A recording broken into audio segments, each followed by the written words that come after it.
வாசிக்கலாம். நாகும் 1:12. கர்த்தர் சொல்லுகிறது என்னவென்றால், அவர்கள் சம்பூர்ணம் அடைந்து அநேகராய் இருந்தாலும் அறுப்புண்டு போவார்கள், அவன் ஒளிந்து போவான்.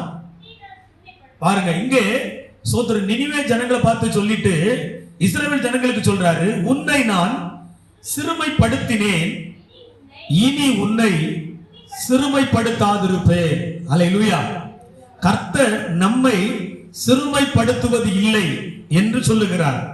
முதல்ல உன்னை சிறுமைப்படுத்தினேன், இனி உன்னை சிறுமைப்படுத்தாதிருப்பேன். ஆதியாகமம் 31:42 லேயாள் சொல்லும்போது, கர்த்தர் என் சிறுமையை பார்த்தார், சிறுமையை பார்த்து ஒரு குழந்தை எனக்கு தந்தார் என்று சொல்லுகிறார். யாத்திராகமம் 3:17 சோதர இஸ்ரவேல் மக்களுடைய சிறுமையை கர்த்தர் நீக்க சித்தமா இருந்தார். யாத்திராகமம் 3:17 ஒருத்தர் வாசிங்க. யாத்திராகமம் 3:17.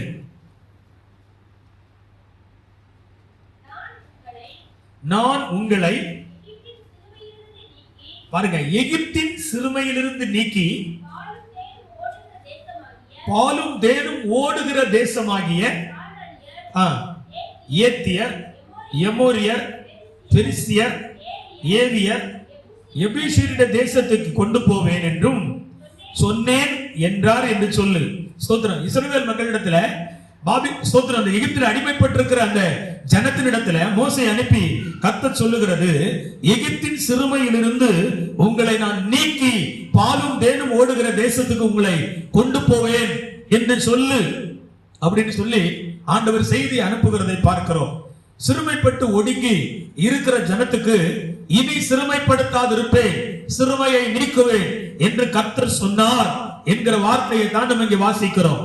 செப்பனியா புத்தகம் 3:19 கர்த்தர் சிறுமைப்படுத்தி தண்டிக்கிற தேவன் தான், ஆனா அந்த சிறுமையில் இருந்து அவர்களை விடுவிக்கிறாரா. செப்பனியா 3:19 வாசிங்க. இதோ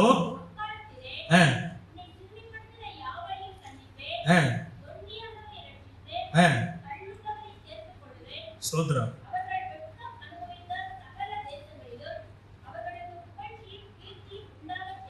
ஆமென். அல்லேலூயா. ஸ்தோத்திரம்.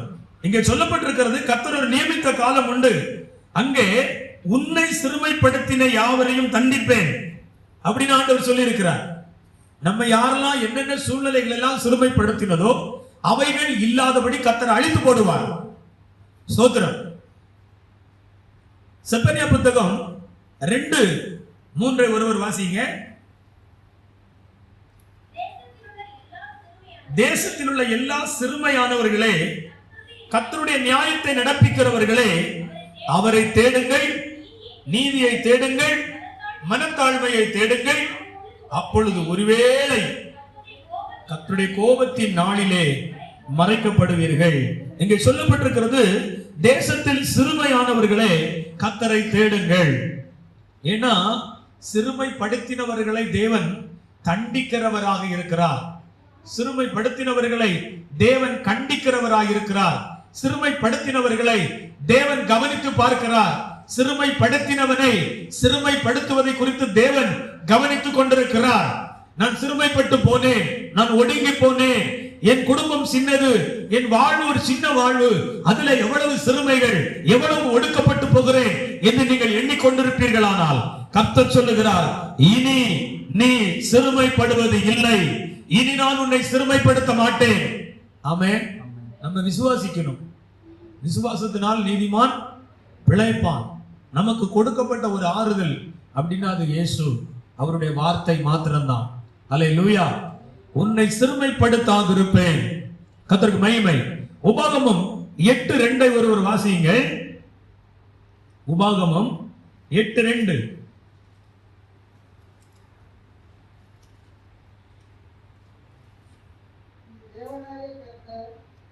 உன் தேவனாகிய கர்த்தர் உன்னை சிறுமைப்படுத்தும் படிக்கும் தம்முடைய கட்டளைகளை நீ கை கொள்ளுவாயோ கை கொள்ள மாட்டாயோ என்று அவர் உன்னை சோதித்து உன் இருதயத்தில் உள்ளதை நீ அறியும்படிக்கும் உன்னை இந்த 40 வருஷம் அளவும் வனாந்தரத்திலே நடத்தி வந்த எல்லா வழியையும் நினைப்பாயாக. அதாவது இதுவரைக்கு நாம் சிறுமைப்பட்ட நாட்களை, சிறுமைப்பட்ட சூழ்நிலைகளை நம்ம நினைத்து பார்க்க வேண்டுமா? சோதரர், குடும்பத்துல சிறுமை, வருமானத்துல சிறுமை, ஒரு மகிழ்ச்சி இல்லை, ஒரு சந்தோஷம் இல்லை, ஒரு ஆறுதல் இல்லை, அரவணைக்க யாரும் இல்லை, தேற்றுவதற்கு யாரும் இல்லை, தைரியப்படுத்த யாரும் இல்லை அப்படின்னு சொல்லி பல நிலையில நமக்குள்ள நம்முடைய உள்ள உடைந்து போயிருக்கும், சிறுமைப்பட்டு போயிருக்கும். ஆனா சிறுமையை அனுமதித்தது நம்முடைய ஆண்டவர் தான், அதுல எந்த சந்தேகமும் கிடையாது. நான் உன்னை சிறுமைப்படுத்தினேன், இனி சிறுமைப்படுத்தாதிருப்பேன். அப்போ கர்த்தர் தான் நம்மை சிறுமைப்படுத்தி நம்மை கவனிக்கிறார். வனாந்தரத்துல நம்ம சிறுமைப்படுத்தி இவங்க என்ன செய்யறாங்க? சோதரம், உன்னை சிறுமைப்படுத்தும்படிக்கு நீ என் கட்டளைகளை கை கொள்ளுவாயோ மாட்டாயோ என்று சோதித்து உன் இருதயத்தை நான் அறிய விரும்பினேன் என்று ஆண்டவர் சொல்றார். யோபுவினுடைய வாழ்க்கையில ஏன் அந்த இழப்புகள் எல்லாம் வந்தது நமக்கு தெரியாது. அவரும் ஏன் அப்படின்னு கேட்கல. ஸ்தோத்திரம், கர்த்தர் கொடுத்தார், கர்த்தர் எடுத்தார், கர்த்தருடைய நாமத்துக்கு ஸ்தோத்திரம் என்று அவர் தன்னை தேவனுக்குள் தைரியப்படுத்திக் கொண்டார். அந்த காரியம் தான் நம்முடைய வாழ்க்கையில மிகவும் அவசியமாய் தேவைப்படுகிறது. இனி உன்னை சிறுமைப்படுத்தாதிருப்பேன். நம்முடைய சிறுமையை மாற்றுகிற ஒரு தேவன் உண்டு. சிறுமைப்பட்டவன் மேல் சிந்தை உள்ள ஒரு தேவன் நமக்கு இருக்கிறார். சிறுமையானவனை, எளிமையானவனை நான் அந்நாளிலே சேர்த்து கொண்டு என்று எழுதப்பட்டிருக்கிறது. அப்ப சிறுமைப்பட்டவனுக்கு ஒரு அடைக்கலம் உண்டு, சிறுமைப்பட்டவனுக்கு ஒரு விடுதலை உண்டு, சிறுமைப்பட்டவனுக்கு ஒரு நன்மை உண்டு, சிறுமைப்பட்டவனுக்கு ஒரு மேன்மை உண்டு என்று கர்த்தர் சொல்லுகிறார். அல்லேலூயா. நம்ம அதை விசுவாசிக்கணும். நீ இனி சிறுமைப்பட நான் ஒப்பு கொடுப்பது இல்லை, உன்னை சிறுமைப்படுத்தாதிருப்பேன். நீதிமொழிகள் 15:15 வாசிங்க. நீதிமொழிகள் 15:15. சிறுமைப்பட்டவனுடைய நாட்கள் எல்லாம் தீங்குள்ளவைகள், மன ரம்யமோ நித்திய விருந்து. இங்க சொல்லப்பட்டிருக்கு சிறுமைப்பட்டவனுடைய நாட்கள் எல்லாம் தீங்குள்ளவைகள். நீங்க என்ன சொல்லுவீங்கன்னா, கர்த்தர் எனக்கு இந்த தீங்கு வழியாய் நடத்தினார், இந்த துன்பத்தின் வழியாய் என்னை நடத்தினார். நம்ம சிறுமைப்படும் போது அந்த நாட்கள் எல்லாம் எப்படி இருக்குமா? தீங்கு அனுபவிக்கிற நாட்களை போல இருக்குமா? துன்பத்தை அனுபவிக்கிற நாட்களை போல இருக்குமா? சோதரம், மனிதர்களால, மற்றவர்களால, குடும்பத்தால, உறவுகளால, நம்பி இருக்கிறவர்களால, ஸ்தோத்திரம், பல நிலையில நமக்கு சிறுமை வரும். அந்த சிறுமை வரும்போதெல்லாம் சிறுமைப்பட்டவன் மேல் கர்த்தர் சிந்தை உள்ளவராய் இருக்கிறார். ஆமென். சிறுமைப்பட்ட ஜனத்தின் மேல் சிந்தை உள்ள ஆண்டவர். அதுதான் அவர் சொல்லுகிறார், என்னுடைய ஜனம் எகிப்திலிருந்து விடுவிக்கப்பட்டு பாலும் தேனும் ஓடுகிற நலமும் விசாலமுமான தேசத்தில் இருந்த என்னுடைய பிள்ளைகள் இன்றைக்கு அசீரியாவிலே சோதனம் அவர்களுக்கு முன்பாக போய் சோதனம் வேதனையும் துன்பத்தையும் அனுபவிக்கிறவர்களாய் சிறுமைப்பட்டு போய் இருக்கிறார்கள்.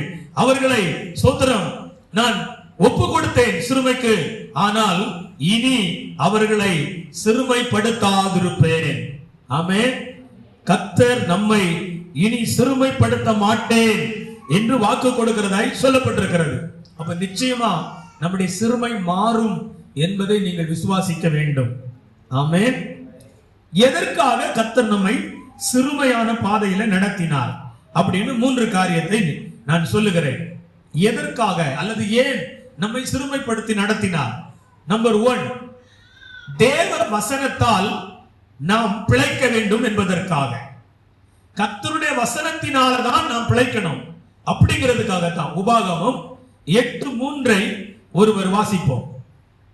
உபாகமம் 8:3. அவர் உன்னை சிறுமைப்படுத்தி உன்னை பசியினால் வருத்தி மனுஷன் அப்பத்தினால் மாத்திரமல்ல கர்த்தருடைய வாயிலிருந்து புறப்படுகிற ஒவ்வொரு வார்த்தையினாலும் பிழைப்பான் என்பதை உனக்கு உணர்த்தும்படிக்கு நீயும் உன் பிதாக்களும் அறியாதிருந்த மன்னாவினால் உன்னை போஷித்தார். ஆமென். இங்க வாசிக்கிறோம், ஸ்தோத்திரம், தேவ வசனத்தினால் நீங்கள் பிழைக்க வேண்டும் என்பதற்காகவே உங்களை நான் சிறுமைப்படுத்தினேன்.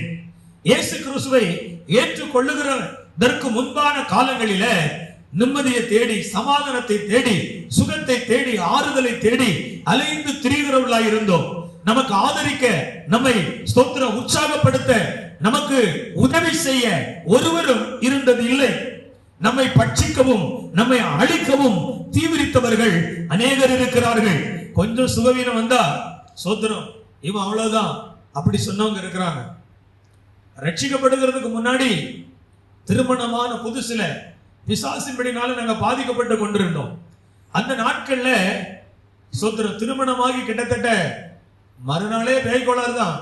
ஆனா 14 நாட்கள் கடந்து வந்திருக்கோம் சுகவீனமா. கிட்டத்தட்ட 40 நாள் ஸ்தோத்திரம் வீட்டுக்குள்ளே முடங்கி கிடக்கக்கூடிய நிலை இருந்தது, சுகவீனம். அப்ப சுற்றி இருந்த புறஜாதிகள் சொன்னாங்க, இன்னும் குறிப்பிட்ட நாள்ல இவன் செத்து போயிருவான் அப்படின்னு சொன்னாங்க. ரட்சிக்கப்பட்டு ஊழியத்தில் வந்த பிறகு சில பலவீனங்களை கடந்து வரும்போது சபையார் ஜெபிச்சிருப்பாங்க, பாஸ்டருக்காக ஜெபிச்சிருப்பாங்க. ஆனா ஒரு சகோதரி போன் போட்டு கர்த்தர் சொல்லுகிறார், நீ தேவனை சந்திக்கும்படி ஆயத்தப்படு அப்படி சொல்றாரு. அதனால பாஸ்டர் நீங்க எல்லாவற்றையும் ஒழுங்குபடுத்திருங்க அப்படின்னு சொன்னாங்க. நான் சொல்றது எத்தனை பேருக்கு புரியுது? அல்லேலூயா. அப்போ நேசிக்கிறவர்கள் ஒரு பக்கம் இருந்தாலும் ஏதோ ஒரு நிலையில ஸ்தோத்திரம் நம்மை நேசிக்க முடியாம இருக்கிறவங்களும் இருக்கத்தான் செய்வாங்க. அது கர்த்தருடைய பிள்ளைகளாகவே கூட இருக்கலாம். ஸ்தோத்திரம். இங்க வாசிக்கிறோம், நம்ம எல்லா நன்மையும் பெற்றிருக்கும் போது நம் தேவனை தேடுவதற்கு நாம் செல்லவில்லை. எல்லா வழிகளும் அடைத்து மரணமே கதி, சாவுதா வழி என்கிற நிலையில தான் நான் சாக போகும்போது இயேசு என்னை சந்தித்தார். எனக்கு இயேசு வேண்டாம் என்று நான் பல அறிக்கை பண்ணியிருக்கிறேன். ஆனா சாக போகும்போது இயேசு இல்ல நீ எனக்கு வேண்டும் என்று என்னை பிடித்துக் கொண்டார்.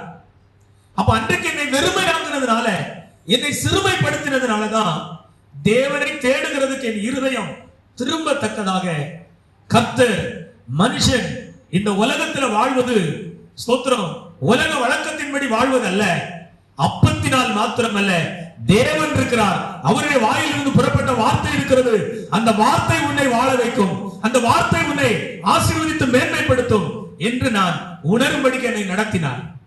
உங்களை கேட்டா உங்களுக்கு ஒவ்வொருத்தருக்கும் ஒரு சாட்சி இதே மாதிரி இருக்கும். அப்ப நம்ம ஆண்டவருக்குள்ள வந்துட்டோம். கர்த்தருக்குள்ள வந்த பிறகு பாத்தீங்கன்னா கர்த்தர் நிறைய நன்மை செய்வார். அல்லேலூயா. ஆண்டவருக்குள்ள வந்த புதுசுல நம்ம நிறைய நன்மை பெற்றோமா இல்லையா? அல்லேலூயா. இப்ப ஏன் நமக்கு நன்மை தரல? ஏன் நமக்கு நன்மை தரலன்னா, கர்த்தருடைய வார்த்தையை நம்பி கிறிஸ்துவுக்குள்ள வந்தனா இப்ப அவருடைய ஆசீர்வாதத்தை மாத்திரம் நம்பி அவருடைய வார்த்தையை புறக்கணிக்கிறோம். அதான் காரணம். ஆசி பிரசங்கம் பண்ணும்போது சொன்னாங்க இல்லையா, சோத்திரம் ஒவ்வொருத்தருக்கும் ஒரு பாரம் இருக்கு, அதை மட்டும் நம்ம தூக்கிட்டா ஈஸியா போயிடலாம். நிறைய பாரத்தை தூக்காதீங்கன்னு சொன்னாரு. சோத்திரம். அது ஒரு பக்கம் அப்படி சொன்னாலும் ஏனோக்கு குடும்பத்தோடு சஞ்சரித்துக் கொண்டுதான் குமாரரையும் குமாரத்திகளையும் பெற்றார். அல்லேலூயா. அது ஒரு சிலருக்கு பிரயோஜனம், அவ்வளவுதான். சோத்திரம். அப்போ நாம் நன்றாய் கர்த்தருக்குள் வந்து வாழ்ந்திருந்த காலங்களில நாம் கர்த்தருக்கு பிரியமானபடி வாழ்வதற்கு முயற்சி செய்து கொண்டிருந்தோம். நிறைய நன்மைகளை தேவன் தந்திருப்பார். நல்ல சமாதானம், நல்ல சுகம், எதிர்கால நம்பிக்கை, நிச்சயம், மகிழ்ச்சி, விடுதலை, ஆறுதல், நாளுக்கு நாள் கொஞ்சம் கொஞ்சமா விருத்தி அடைவோம். இப்படி எல்லாம் நம்முடைய வாழ்க்கையில விருத்தி வந்திருக்கும். நம்ம கொஞ்சம் கொஞ்சமா முன்னேறி கொண்டு வந்திருப்போம். அந்த முன்னேறி கொண்டு வந்த நாட்கள் ஸ்தோத்திரம் ஆக ஆக பாத்தீங்கன்னா நம்முடைய நன்மையின் மேல நம்முடைய கவனத்தை வைத்துக் கொண்டு இயேசுவையும் அவருடைய வார்த்தையையும் நம்ம விட்டு விட்டு இருப்போம். அதான் அவர் சொல்றாரு, அவர் உன்னை சிறுமைப்படுத்தி உன்னை பசியினால் வருந்த வைத்தார். நல்ல சாப்பாடு இல்லை, நல்ல குழம்பு இல்லை, நல்ல வருமானம் இல்லை, சமாதானம் இல்லை, இல்லையா? அப்படியெல்லாம் எவ்வளவு புலம்புதல்கள் உங்க வாழ்க்கையில் இருந்திருக்கும். கர்த்தருக்கு ஸ்தோத்திரம். ஏன் அவர் அனுமதிக்கிறார்னா, நீங்கள் இந்த உலகத்தின் நன்மையை மாத்திரம் தேடாமல் நன்மையை கொடுக்கிற, நன்மையை எல்லாவற்றையும் தன் கையில வைத்திருக்கிற ஆண்டவரை தேடுங்கள் என்பதற்காகத்தான் நம்மை சிறுமைப்படுத்தினாராம். அதான் இங்க வாசிக்கிறோம். உபாகமம் 8:3 சொல்லுகிறது, அவர் உன்னை சிறுமைப்படுத்தி உன்னை பசியினால் வருத்தி மனுஷன் அப்பத்தினால் மாத்திரமல்ல கர்த்தருடைய வாயிலிருந்து புறப்படுகிற ஒவ்வொரு வார்த்தையினாலும் பிழைப்பான் என்பதை உனக்கு உணர்த்தும்படிக்கு. அல்லேலூயா. அப்ப எதுக்கு சிறுமப்படுத்தினாரு? வசனத்தை நம்பிதான் நம்ம வாழணும் அப்படிங்கறதுதான் தேவனுடைய திட்டம். அல்லேலூயா. இன்னைக்கு அவங்க சொன்ன மாதிரி காலையில எழும்பி கர்த்தருடைய சமூகத்துல ஜெபிச்சு ஜெபிச்சு ஜெபிச்சு அப்படியே கடந்து வந்து பாருங்க, ஒரு நாள் வரும் ஆசீர்வதிக்க ஆரம்பித்து விடுவார். அதை ஒருவராலும் தடுக்க முடியாது. அல்லேலூயா.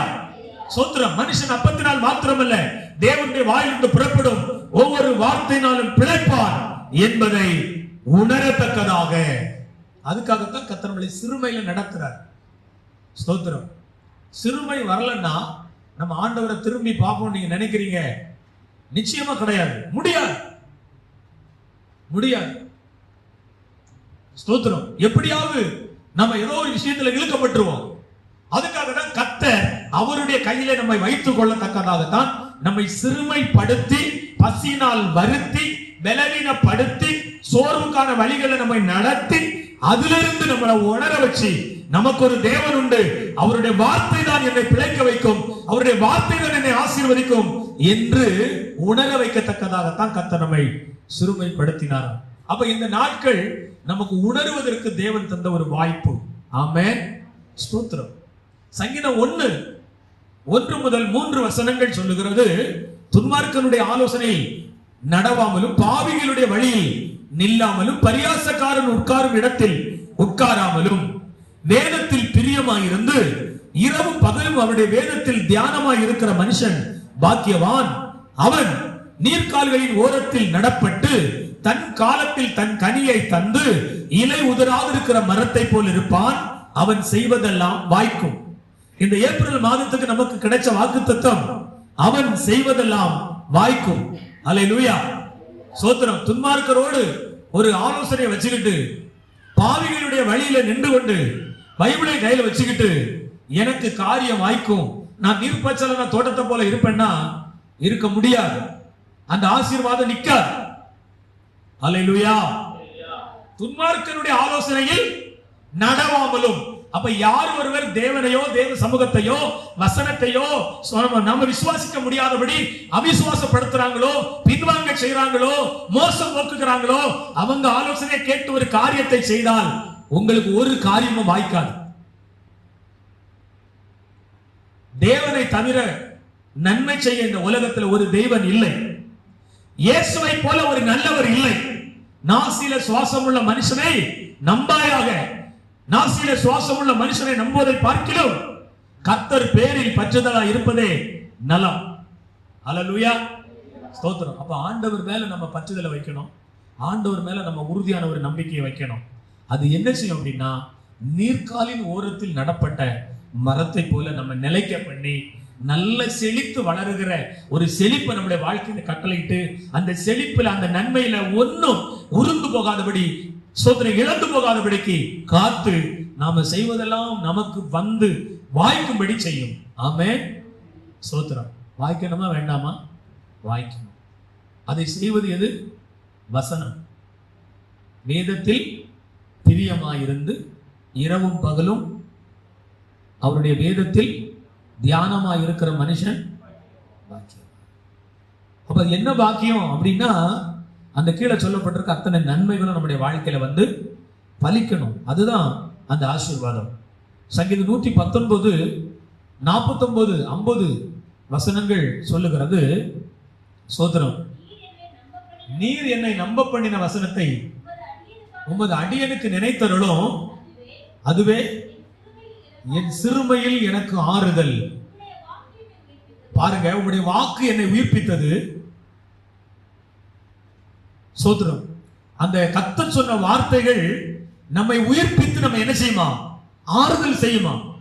அப்ப வசனத்தை நம்ம கையில எடுக்காம, பைபிளை வாசிக்காம, பைபிள் மேல பிரியம் இல்லாம, கர்த்தர் சொன்ன வார்த்தையினாலதான் உலகம் உண்டானது. உலகத்தில் இருக்கிற நன்மையை நம்ம தேடுகிறோம். ஆவிக்குரிய நன்மையை தேவனிடத்தில் பெற்றுக் கொள்கிறது போல உலகத்தினுடைய மேன்மை, உலகத்தின் கனம், உலகத்தின் பொருளாதாரம், உலகத்தின் சமாதானம், உலகத்தின் ஐஸ்வர்யம், அற்புதங்கள் சகலவற்றை நம்ம தேடுறோம். இதெல்லாம் எப்படி உண்டாகும்னா, அவர் இந்த உலகத்தை உண்டாக்கின வார்த்தையினாலதான் நமக்கு கிடைக்கும். வேதத்தை முக்கியப்படுத்தி அதை அவர் மகிமை உள்ளதாக்குவார். சங்கீதம் 119:18 சொல்லுகிறது, உம்முடைய வேதத்திலுள்ள அதிசயங்களை காணும்படி என் கண்களை திறந்தருளும். சங்கீதம் 119:130 சொல்லுகிறது, உம்முடைய வேதத்திலே வெளிச்சம் இருக்கிறது, உம்முடைய வேதத்தின் வெளிச்சத்திலே என்னை நடத்தி அருளும். சங்கீதம் 119:165 சொல்லுகிறது, வேதத்தை நேசிக்கிறவர்களுக்கு மிகுந்த சமாதானம் உண்டு. இந்த வேதத்தை அனுப்பி, வசனத்தை அனுப்பி அவர்களை குணமாக்குவேன். ஆமென். அப்போ இந்த உலகத்துல பிழைக்கிறதுக்கு என்ன வேணும்? வெளிச்சம் வேணும். இந்த உலகத்துல பிழைக்கிறதுக்கு சுகம் வேணும். இந்த உலகத்துல பிழைக்கிறதுக்கு மனசுக்கு சமாதானம் வேணும். இந்த உலகத்துல பிழைக்கிறதுக்கு நாம எதிர்பார்க்கிற நன்மைகள் ஆச்சரியமாய் அதிசயமாய் நம்முடைய வாழ்க்கையில வந்து நடைபெற வேண்டும். ஆமென். அல்லேலூயா. அப்ப இந்த நன்மை நம்ம பெற்றுக்கொள்ளாம நம்ம அதை உதாசீனப்படுத்துறதுனால கர்த்தர் நம்மை சிறுமைப்படுத்தி, ஸ்தோத்திரம், நம்மை உணர வைத்து, மனிதன் அப்பத்தினால் மாத்திரம் அல்ல தேவனுடைய வாயிலிருந்து புறப்படுகிற வார்த்தையினால பிழைக்க வேண்டும் என்று சொல்லி இந்த நிலையை, இந்த சிறுமையை நமக்கு அனுமதித்தார். ஆமென். அப்ப இன்றைக்கு நம்ம ஒரு தீர்மானம் எடுக்கணும். தினமும் வேதத்தை வாசிப்பேன், அந்த வசனத்தின்படி என்னை ஆசீர்வதியும்னு ஜெபிப்பேன். தீர்மானம் எடுக்கலாமா, எடுக்கக்கூடாதா? இரண்டாவதாக, ஆண்டவர் ஏன் சிறுமைப்படுத்தினார்? நம்முடைய பின் நாட்களில் நமக்கு நன்மை செய்ய, நம்முடைய பின் நாட்களில் நமக்கு நன்மை செய்ய. உபாகமம் 8:15 வாசிங்க. உன்னுடைய பின் நாட்களில் உனக்கு நன்மை செய்யும் பொருட்டு உன்னை சிறுமைப்படுத்தி உன்னை சோதித்து கொள்ளிவாய் சர்ப்பங்களுக்கும் தேள்களுக்கும் தண்ணீர் இல்லாத வறட்சியும் பயங்கரமுமான பெரிய வனாந்தர வழியாய் உன்னை அழைத்து வந்தவரும் உனக்காக பாறையான கன்மலையிலிருந்து தண்ணீரை புறப்பட பண்ணினவரும். ஆமென். அல்லேலூயா. பின் நாட்களில் நன்மை செய்வதற்காகத்தான் நம்மை கர்த்தர் சிறுமைப்படுத்தினார். இப்பவே நம்மளை மேன்மைப்படுத்தினா நமக்கு என்ன வந்துடும்? பெருமையும் அகந்தையும் வந்துடும். அதனால சிறுமையிலிருந்து நம்மளை கொண்டு வந்தா, என் தாழ்வில் என்னை நினைத்தவரை நான் துதிக்கிறேன்னு சொல்லி நம்ம கர்த்தரை துதிப்போம். ஆமென் சொல்லுங்க. ஆமென். அப்போ பின் நாட்கள்ல நமக்கு என்ன உண்டாகணும்? நன்மை உண்டாகணும். ஒருவேளை பின் நாட்கள்ல நான் செத்த பிறகுதான் கேட்டாதீங்க. ஏன்னா உங்க உயிர் உங்க கையில இல்ல, அவர் கையில் இருக்கிறது. ஆமென். ஆசீர்வாதத்தின் வருஷங்களை அவர் வைத்திருக்கிறார், நன்மையான வருஷங்களை வைத்திருக்கிறார், வருஷத்தை நன்மையால் முடிசூட்டுகிறார். ஆகவே நீங்கள் சோர்ந்து போய்விட வேண்டாம். இங்கே சொல்லப்பட்டிருக்கிறது, உன்னுடைய பின் நாட்களில் உனக்கு நன்மை செய்வேன். ஆமென். சங்கீதம் 90:15 சிறுமைப்பட்ட நாட்களுக்கு சரியாய் எங்களை மகிழ்ச்சியாக்கும் என்று மோசே ஜெபிக்கிறதாய் எழுதப்பட்டிருக்கிறது. சங்கீதம் 72:12 சிறுமையானவனை கர்த்தர் விடுவிப்பார் என்றும் எழுதியிருக்கிறது. அப்ப நிச்சயமா ஒரு விடுதலை உண்டு. ஆமென். அல்லேலூயா. சிறுமைப்பட்டுட்டோம் அப்படி நினைக்காதீங்க. உங்களுக்காக வறட்சியான நிலத்துல வழியை திறந்து தண்ணீரை கொண்டு வருவதற்கு அவர் வல்லவர்னு சொல்றாரு. கன்மலையை பிளந்து தண்ணீரை தருவதற்கு வல்லவர்னு சொல்றாரு. அல்லேலூயா.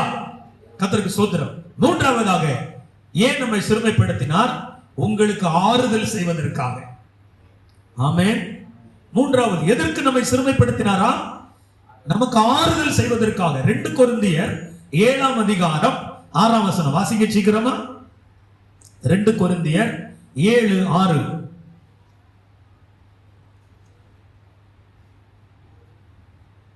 ஆகிலும் சிறுமைப்பட்டவர்களுக்கு ஆறுதல் செய்கிற தேவன் தீத்து வந்ததினாலே எங்களுக்கு ஆறுதல் செய்தார். சுத்திரம். சிறுமைப்பட்டு பவுலப்போஸ்தலர் பல மன நெருக்கத்துல இருந்தார் ஊழியத்தின் பாதையில. அப்ப தீத்து ஒரு இளம் ஊழியர், அவர் வந்த பொழுது இவர்கள் நம்முடைய ஊழியத்தினால் உருவானவர்கள் அல்லவா என்கிற ஒரு ஆறுதல் பவுலப்போஸ்தலருக்கு வந்ததா. சுத்திரம். அதான் சொல்லப்பட்டிருக்கிறது, அவன் வந்ததினால் சுத்திரம் ஒரு ஆறுதல் உண்டானது.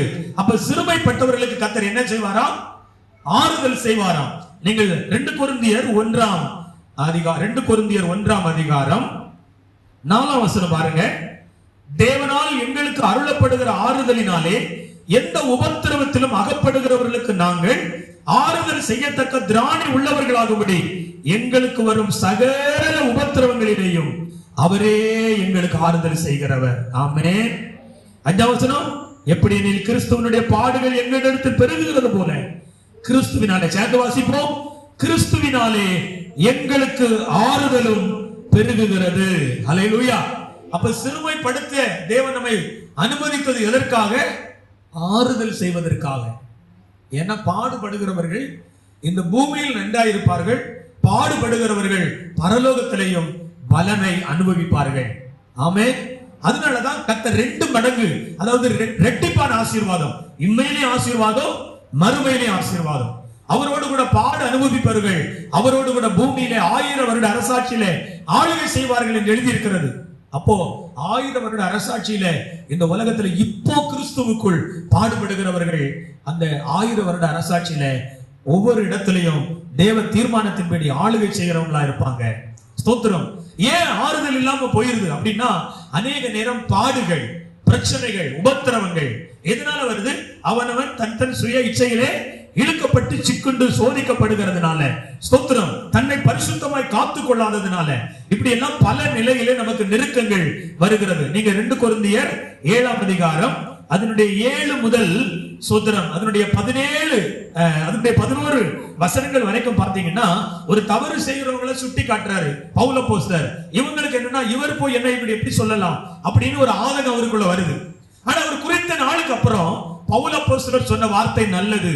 இந்த வசனம் எனக்குள்ள முதலாவது ஒரு மன துக்கத்தை தந்துச்சு. என்ன குற்றப்படுத்துறாங்களே, என்ன வேதனைப்படுத்துறாங்களே அப்படி ஒரு மன துக்கத்தை தந்தாலும், பின்பு அது என்னை மனம் திரும்புவதற்கு நேராய் நடத்தினது. ஆமென். நீங்க வீட்டுல போய் 2 கொரிந்தியர் 7 நீங்க அதை வாசித்து பாருங்க. ஸ்தோத்திரம். 11ஆம் வசனத்தை மட்டும் நான் வாசிக்கிறேன். பாருங்கள், நீங்கள் தேவனுக்கேற்ற துக்கம் அடைந்ததுண்டே, அது உங்களிடத்தில் எவ்வளவு ஜாக்கிரதையும், குற்றம் தீர எவ்வளவு நியாய சொல்லுதலையும், எவ்வளவு வெறுப்பையும், எவ்வளவு பயத்தையும், எவ்வளவு ஆவலையும், எவ்வளவு பக்தி வைராக்கியத்தையும், எவ்வளவு கண்டிப்பையும் உங்களுக்குள்ளே உண்டாக்கிட்டு, இந்த காரியத்தில் நீங்கள் எல்லா விதத்திலும் உங்களை சுத்தவான்கள் என்று விளங்க பண்ணினீர்கள். எந்த சிச்சையும் முதல்ல சந்தோஷமா தெரியாது, பின்னாடி எப்படி இருக்கும்? சந்தோஷமா தெரியும். அப்போ அதான் ஆண்டவர் சொன்னாரு, உங்கள் துக்கம் சந்தோஷமாக மாறும். ஆமென். அப்ப எதுக்கு நம்மளை கர்த்தர் சிறுமப்படுத்துறாரு, எதுக்கு நம்மளை கஷ்டப்படுத்துறாரு அப்படின்னு நீங்க நினைக்கலாம். உங்களை ஆறுதல் செய்து உங்களை சரியான வழியில கொண்டு வருவதற்காகத்தான். அல்லேலூயா, ஸ்தோத்திரம். எபிரேயர் 12 அதனுடைய வசனங்கள் சொல்லுகிறது, நம்முடைய தவறுகள், நம்முடைய குறைவுகள் பரிசுத்தத்தன்மை இழக்க செய்கிறது. ஒருவன் தன்னுடைய வார்த்தைகளினாலே, தன்னுடைய நாவில் சொல்லப்படுகிற வார்த்தைகளினாலே அநேகர் தீட்டுப்படத்தக்கதாய் அவன் பேசுகிறானா. ஸ்தோத்திரம். அநேகர் அதுல இடறுகிறார்கள், அநேகர் அந்த தவறுகளை கற்றுக்கொள்ளுகிறார்கள். இப்படி ஒருவனும் கலகம் உண்டாக்கி, ஸ்தோத்திரம், அநேகர் தீட்டுப்படுவதற்கு ஏதுவாய் நாம் நடந்துவிடக் கூடாது என்று சொல்லப்பட்டிருக்கு. அப்ப நீங்க இப்படி பேசக்கூடாது அப்படின்னு நம்ம சொன்னோம்னா உங்களுக்கு எப்படி இருக்கும்? இப்ப நீங்க ஒரு காரியத்தை பேசுறீங்க, இப்படி நீங்க பேசாதீங்கன்னா நான் சொல்றது சரியாதான் சொல்றேன் அப்படின்னு நீங்க நியாயப்படுத்துவீங்க. அது தவறு. அதுல அமைதியா இருந்துச்சு, ஒருவேளை நான் சொன்னது நான் மாத்திரம் இல்ல, இந்த வார்த்தை காற்றுல போவோம், அதன் நிமித்தம் நிறைய பேர் இடருவாங்க. ஆமேனா இல்லையா? ஆமேனா இல்லையா? அப்படி அந்த தீமை பரவும், நம்ம சாட்சி கெடும். ஆகவே தான் கர்த்தர் இந்த இடத்துல இப்படி சொல்லி இருக்கிறார், உங்களுக்கு நான் ஆறுதல் செய்ய வேண்டும், நீங்கள் இந்த உபத்திரவத்திலே இருக்க வேண்டாம், இந்த சிறுமையிலே இருக்க வேண்டாம். ஆமென். இனி சிறுமைப்படுத்தாதிருப்பேன். எப்போ சிறுமை மாறுகிறது? கர்த்தர் உங்களுக்கு ஆறுதல் செய்வதற்காக, உங்களை நாளுக்கு நாள் பரிசுத்தப்படுத்துவதற்காக. ஸ்தோத்திரம். ஒரே ஒரு வார்த்தையை வாசித்து நம்ம ஜெபிக்கலாம். யோவான் சுவிசேஷம் 18ஆம் அதிகாரம் 28ஆம் வசனம் வாசிங்க. யோவான் 18:28.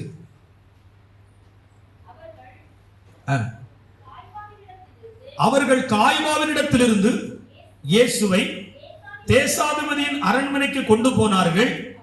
அப்பொழுது விடியற் காலமாய் இருந்தது. தீட்டுப்படாமல் பஸ்காவை புசிக்கத்தக்கதாக அவர்கள் தேசாதிபதியின் அரண்மனைக்குள் பிரவேசியாதிருந்தார்கள். சோத்திரம். தேசாதிபதியின் அரண்மனைக்குள்ளே சென்றிருப்பார்கள், ஆனால் தீட்டுப்பட்டு போவார்கள் என்று சீஷர்களும் அங்கே ஸ்தோத்திரம் இயேசு கிறிஸ்துவோடு கூட இருந்தவர்களும் கண்டுபிடித்ததாக ஆண்டவருடைய வார்த்தை சொல்லுகிறது. ஆகவேதான் சொல்லுகிறேன், பெரிய அதிகாரிகள், நிறைய பதவியில் இருக்கிறவங்க, பணக்காரங்க, கர்த்தரை அறியாதவங்க, இவங்களுடைய வழிகளில் நீங்க போனீங்க அப்படின்னா அவங்கள போல மாறிடுவீங்க. அவங்க கோவப்படுற மாதிரி கோவப்படுவீங்க, அவங்க கெட்ட வார்த்தை பேசுற மாதிரி நீங்க பேசுவீங்க. அவங்கள கண்ட்ரோல் பண்ண முடியாம டென்ஷன் ஆகிறது மாதிரி உங்களுக்குள்ள அந்த டென்ஷன் வரும். சோத்திரம். அவங்களுடைய அரண்மனைக்குள்ள அந்த வசனத்தை மறுபடி பாருங்க. சோத்திரம். அவர்கள் காய்பாவின் இடத்திலிருந்து இயேசுவை தேசாதிபதியின் அரண்மனைக்கு கொண்டு போனார்கள். அப்பொழுது விடியற் காலமாயிருந்தது. தீட்டுப்படாமல் பஸ்காவை புசிக்கத்தக்கதாக அவர்கள் தேசாதிபதியின் அரண்மனைக்குள் பிரவேசியாதிருந்தார்கள். உலகத்தின் அதிபதிகளுடைய பல காரியங்களுக்குள்ள நம்ம நுழையும் போது நான் சொல்லுகிறேன், கர்த்தர் சொல்லுகிறார், நாம தீட்டுப்படுகிறோம். அதனாலதான் நமக்கு சிறுமை வருகிறது. ஆனாலும் கர்த்தர் நம்ம மேல் இரக்கம் வைத்து, உன்னை சிறுமைப்படுத்தினேன், ஆனால் இனி சிறுமைப்படுத்தாதிருப்பேன். ஏன்னா உன்னை நான் இந்த ஆராதனை மூலமா பரிசுத்தம் பண்ண போகிறேன். எத்தனை பேர் ஆமேன்னு சொல்லி ஒப்பு கொடுக்குறீங்க? ஜெபிப்போம். ஸ்தோத்திரம். எல்லாம் கண்களை மூடி ஸ்தோத்திரம். நம்ம எல்லாம் ஒரு நிமிடம் நம்ம கண்களை மூடி நம்ம ஜெபிக்கலாம். ஸ்தோத்திரம். Glory to God. இனி சிறுமைப்படுத்தாதிருப்பேன். கர்த்தர் இந்த வார்த்தையை ஸ்தோத்திரம் எனக்கு புதன்கிழமே தந்தார். உன்னை சிறுமைப்படுத்தாதிருப்பேன். சிறுமைப்பட்டு போன நீங்கள் அந்த சிறுமையிலிருந்து விடுதலை அடைய போகிறீர்கள். கர்த்தர் சொல்றார், அவன் செய்வதெல்லாம் வாய்க்க போகிறது. ஆமென். நீங்கள் செய்கிறதெல்லாம் வாய்க்க போகிறது. உங்களுடைய பின் நாட்கள் நன்மையாய் மாறப்போகிறது. உங்கள் பின் நாட்கள் இனி ஆறுதல் உண்டாக போகிறது. நீங்கள் சோர்ந்து போக வேண்டாம். நீங்கள் கலங்க வேண்டாம். நீங்கள் கவலைப்பட வேண்டாம். அதற்கு ஆதாரம் நான் பாஸ்டர் தானியல் பாஸ்டர் வந்ததே ஒரு சாட்சியாய் சொல்லுகிறேன். சோதரர் அவர்கள் திடீரென்று வந்து நம்மோடு கூட கர்த்தருடைய வார்த்தை பேசினது நிச்சயமா என்னுடைய வாழ்க்கையில ஒரு எதிர்காலத்தை நோக்கி நம்ம நடத்தும்.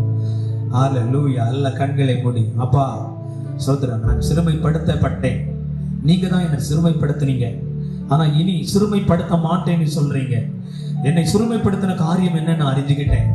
நான் ஆசீர்வாதங்களை மாத்திரம் நம்பி வசனத்தை புறக்கணிச்சேன். வசனம் தான் என்னை ஆசீர்வதிக்கும், உங்களுடைய வார்த்தையினாலதான் பிழைப்பேங்கிறத நான் விட்டுட்டேன். அதனால எல்லா இடமும் எனக்கு வறட்சியை தந்து என்னை சிறுமைப்படுத்தி மனுஷன் அப்பத்தினால் மாத்திரம் அல்ல தேவ வார்த்தையினால பிழைப்பாங்க உணர வச்சீங்க. ஆகவே இன்றைக்கு நான் உணர்ந்து கொண்டேன், ஒப்பு கொடுக்கிறேன். நான் பிழைத்திருக்க வேண்டும். ஆண்டவரே, என் சிறுமையிலிருந்து என்னை விடுவேன். என்னுடைய பின் நாட்கள் நன்மையாக இருக்க வேண்டும் என்பதற்காக கர்த்தாவே சிறுமையான நாட்களை எனக்கு அனுமதிச்சீங்க. சிறுமைப்பட்ட நாட்களுக்கு சரியாய் எங்களை ஆசீர்வதியும். சிறுமையானவனை விடுவிப்பார் என்று எழுதியிருக்கிறபடி விடுதலை வரட்டும். அடிமைப்பட்ட தேசத்திலிருந்து வெளியே வந்த பிள்ளைகளுக்கு ஆண்டவரே வானத்திலிருந்து மன்னா வந்தது, வனாந்திரத்தில் தண்ணி வந்தது. ஆண்டவரே வனாந்திரத்திலே பேரீச்சமரங்களும் நீரூற்றுகளும் வந்தது. ஆண்டவரே வனாந்திரத்திலே கர்த்தாவே நீர் பக்கபலமாய் இருந்தீர். வனாந்திரத்திலே கண்மலை பிளந்து தண்ணீரை தந்தீர். ஆண்டவரே பின் நாட்களிலே நன்மை செய்யும்படி ஓ சோதரையா தகப்பனை ஒப்பு கொடுத்து ஜெபிக்கிறோம்பா. ஒப்பு கொடுத்து ஜெபிக்கிறோம். சிறுமைப்படுத்த நாட்களை கர்த்தாவே நாங்கள் நினைவு கூர்ந்து ஒப்பு கொடுக்கிறோம். இனி நாங்கள் நன்மை பெறும்படிக்கு எங்கள் சிறுமைப்பட்ட நாட்களில் எங்களை விடுவிப்பார். உங்களுக்கு ஆறுதல் செய்வதற்காக உங்களை சிறுமைப்படுத்தினேன். ஹல்லேலூயா. உங்களை சுத்தவான்களாய் மாற்ற உங்கள் தவறுகளை ஒத்துக்கொண்டு திருந்த உங்களுக்கு ஆறுதல் செய்வேன். நீங்கள் தேசாதிபதியின் அரண்மனைக்குள்ளே சென்றால் தீட்டுப்பட்டு போவீர்கள். தேசாதிபதியின் அரண்மனைக்குள்ளே செல்லாதிருந்தீர்களானால், சாத்தானுடைய தந்திரமத்துக்குள்ளே சாத்தானுடைய கட்டுகளுக்குள்ளே செல்லாதிருப்பீர்களானால் நீங்கள் சுத்தமாயிருந்து பஸ்காவிலே புசிக்க முடியும். ஆகவே இன்றைக்கு திருவிருந்து ஆராதனையில பங்கு பெற போற நீங்க தீட்டுப்பட்டு போன பகுதிகளை நீக்கி சுத்திகரிக்க விரும்புறீங்களா? கண்கள் கரைப்பட்டு போனதா? நாவு கரைப்பட்டு போனதா? சிந்தனை கரைப்பட்டு போனதா? இருதயம் கரைப்பட்டு போனதா? கைகள் கரைப்பட்டு போனதா? எல்லாவற்றையும் சுத்திகரிங்க என்று சொல்லி எத்தனை பேர் ஜெபிக்கிறீங்க? இனி உங்களை சிரமப்படுத்தாதிருப்பது. அன்பு பிதாவே, இயேசுவின் நாமத்தில் நன்றி செலுத்துகிறோம். நல்ல வார்த்தைகளுக்காக ஸ்தோத்திரம். இந்த வார்த்தைகளை கேட்ட ஒவ்வொரு பிள்ளைகளையும் வார்த்தைகளை பிரசங்கிக்க அடியானுக்கு செய்த கிருபைக்காகவும் நன்றி செலுத்தி என்னையும் உங்களுடைய பிள்ளைகள் ஒவ்வொருவரையும் இனி நீ சிறுமைப்படுத்துவது இல்லை, இனி சிறுமைப்படுத்தாது இருப்பேன் என்று சொன்ன வசனத்தின்படி ஆண்டவரே ஒவ்வொருவரையும் மேன்மைப்படுத்துவீராக, ஒவ்வொருவரையும் பலப்படுத்துவீராக, ஒவ்வொருவருக்கும் கிருபை தருவீராக. இயேசுவின் நாமத்தில் உங்களுடைய பிள்ளைகளுடைய காரியங்கள் வந்து வாய்ப்பதாக. நீர்ப்பாய்ச்சலில் ஓரத்தில் நடப்பட்ட மரத்தை போல ஆண்டவரே தற்காலத்தில் தக்கனையை தந்து இலையுதிராதிருக்கிற மரத்தை போல இவர்கள் ஆசீர்வாதமாய் இருக்கட்டும். இவர்கள் செய்வது வாய்க்கட்டும். பின்பு நன்மை செய்ய நினைத்தேன், பின்பு நன்மை உண்டாகும் என்று சொன்ன தேவன் ஆண்டவரே இனி வரும் நாட்கள் நன்மை நாட்களாய் மாறட்டும், மகிழ்ச்சி நாட்களாய் மாறட்டும், விடுதலை நாட்களாய் மாறட்டும், உயர்வு நாட்களாய் மாறட்டும், கிறிஸ்து இயேசுவுக்குள் ஊன்ற கட்டப்படுகிற நாட்களாய் மாறட்டும். பரிசுத்த ஆவியானவர் அப்படி நினைத்தோம் ஆண்டவரே தன்னுடைய உள்ளத்துல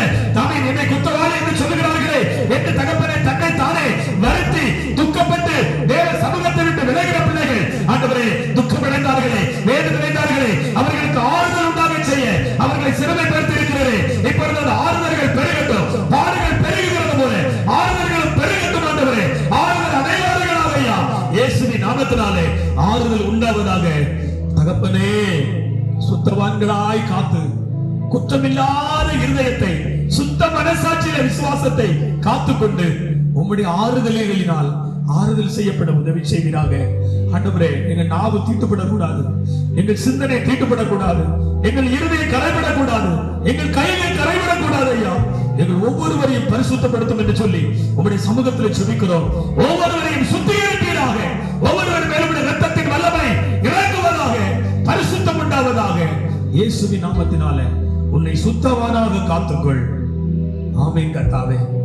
சிறுமைப்படுத்தப்பட்ட தேசத்திலே பலியை பெருகி இருக்கும்படி கர்த்தர் உங்களை உயர்த்துவார் என்று எழுதியிருக்கிறபடி சிறுமைப்பட்ட பகுதிகள் எல்லாம் நீங்கி இனி சிறுமை இல்லாதபடி பலிகை பெருகி இருக்க உதவி செய்கிறாங்க. ஒப்புக் கொடுக்கிறோம் இயேசுவின் நாமத்தில் நல்ல பிதாவே, ஆமென். ரட்சிக்கப்பட்டு மொழி ஞான ஸ்நானம் பெற்று கர்த்தருக்குள் நான் பரிசுத்த வாழ்க்கை வாழுகிறேன் அல்லது கர்த்தர் என்னை பரிசுத்தம் பண்ணி இருக்கிறார்.